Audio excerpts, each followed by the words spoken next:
In this video, I'm going to finish up my play of the game Byzantium from S&T number 183. And basically, I'm going to just give an overview of what happened, from 712 through 719 in the scenario that I'm playing. And as a reminder, the scenario is called Survival in the East. So this is basically the Muslim invasion and the Muslim fighting, with the Khazars and the Byzantine Empire. And I'm going to go through the rest of the turn. One of the odd things in this game, the main thing you think of with the Muslims in 711 was in 12 and in this period is their attack in Iberia. And basically, they ended up conquering, what we would call Spain during this period. And it's not represented in the game in any way.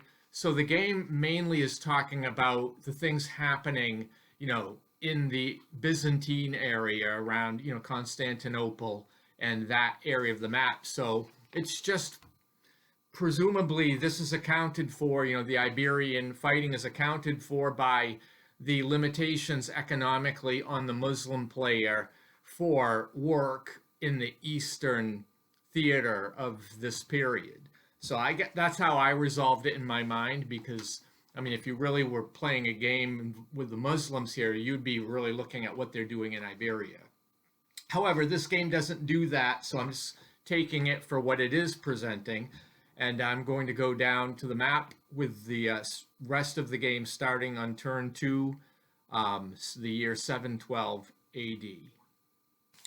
So the next turn is 712. This would be the second turn of the game.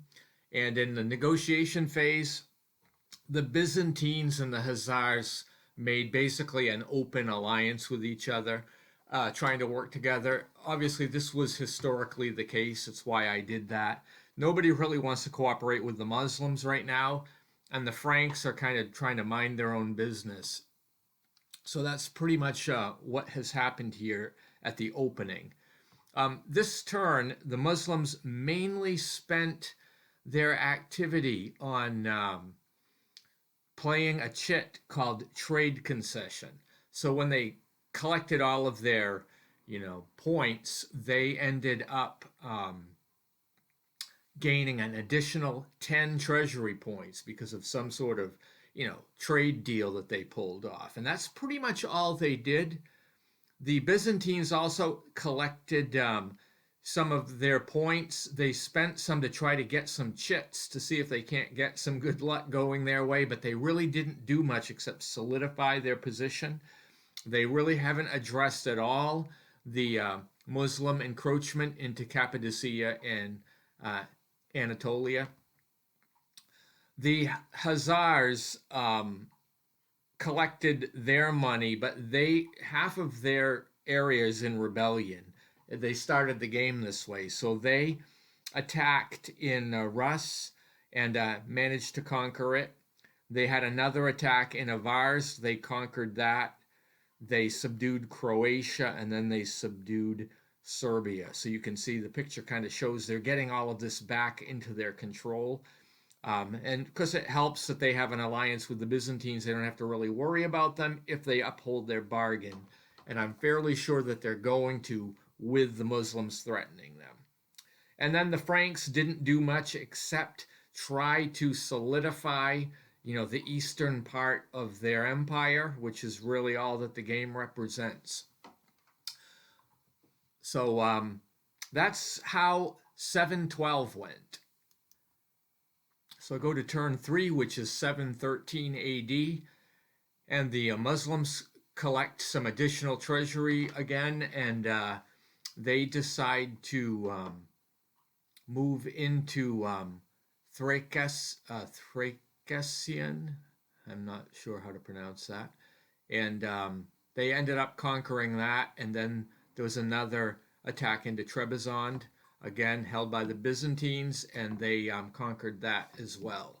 So that's pretty much all that the Muslims did, and you can see this in the photos here.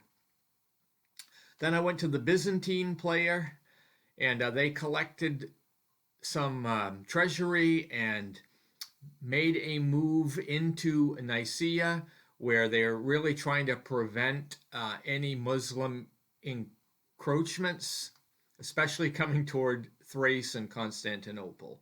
And that's mainly what happened there. Then during the Hussars part of the 713 turn, they collected their treasury and paid their troops and continued to quell the rebellions going on, and they moved forces into Kherson and managed to take control of that without really a fight. And finally, the Franks just kind of quietly collected treasury points. They're really not a threat to anybody, and nobody's really interested in them right now. So this is kind of what's happened up to this point. Then I went on to turn 4, which was 714, and the Muslims basically just collected treasury points and built up their wealth and solidified their holdings. The Byzantines did the same, but they are not really doing that well, collecting wealth, because they have a large amount of forces. So it didn't go well. Plus, they've lost a fair amount of Anatolia to the Muslims. The Khazars ended up collecting a bunch of points. They've got almost all of their rebellions under control, except the Transcaucasus area. And they've kind of left that alone. And then the Franks are just quietly collecting money, going with what's happening in the western part of their empire, mostly. So that brings turn 714 to a close. So I played out this basic strategy right up through the end of the game, which was 719. And the big things that happened in the Byzantines had money problems, and due to the Muslim attack in Anatolia. And so they ended up having to disband some militia because they couldn't afford to pay them. And then there was a revolt in Dalmatia. There was another revolt in Crete, and was able to get in there with the Byzantines and quell the revolt in Dalmatia. But still, the Byzantines had a really rough go. The Muslims in 719 decided to launch a major offensive into Nicaea, and they pretty much wiped out all of the Byzantines there. They didn't actually get into Constantinople or Thrace in that area, like I believe they probably did historically. And that's because I played the Muslims kind of conservative, I guess. The Khazars basically just maintained everything after they finally got peace and used their, agreement with the Byzantines to be able to, not have to worry too much about their southern flank. And they could mostly focus on whatever the Muslims were doing. And the Franks completely minded their own business and just collected money. So at the end of the game, I added all the victory points up. You get victory points for the basic treasury value of the on-map provinces, not counting the off-map ones. Plus you get your treasury, and you get to divide that in half and take half of the treasury as victory points. And if somebody is in the fortress of Constantinople, they get 5 victory points for that. So basically, the Muslims had 48 victory points, the Byzantines 20, the Khazars 28, and the Franks 18. But because of the overall situation, these translate into different levels of victory.